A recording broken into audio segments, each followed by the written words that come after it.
ve kampaniýasynyň ýol başçysy duşmagy döredilen mümkinçiligi üçin hoşarlyk bildirip, uly ykdysady kuwata eýe bolan Türkmenistanda iş alyp barmagyň ýol başy eden kampaniýasy üçin uly hormatlaryny belledi we pursatdan peýdaranyp, hormatly prezidentimizi hemde gahrman arkadagymdy ýurdumyzyň göçüşleriniň aýdyň subutnamasyna öwrilen Arkadag şäheriniň şanly senesi bilen tüý sürekdir mutlady.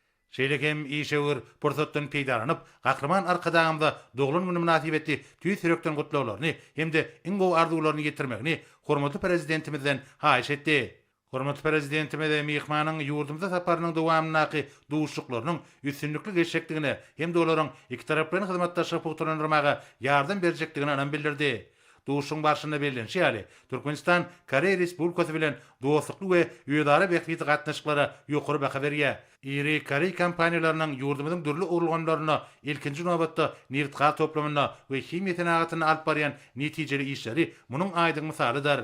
Şoňla nälikde hormatly prezidentimiz ýurdumyz bilen Daýba kompaniýasynyň arasyna oňyn hyzmatdaşyň ýoly goýulanyny belläp, häzirki wagtda bir kompaniýanyň Lewak vilayatynyň Türkmenawa şäherindäki himiýa zawodyna mineral dökümleri öndürýän toplamyň taslamasyny durmuşa geçirýändigini, bir taslamanyň milli himiýa tenagatynyň önümleriniň diňe bir içerki bagdary öçüretmäge däl, eýtem daşary ýurtlary eksportynyň gerimini giňeltmäge de mümkinçilik berjekdigini aýtdy.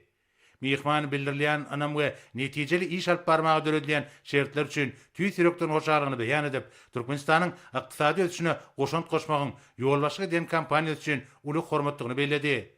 Duşuň ahyryna taraplar berek-berege iňgow arzularyny beýan etdiler.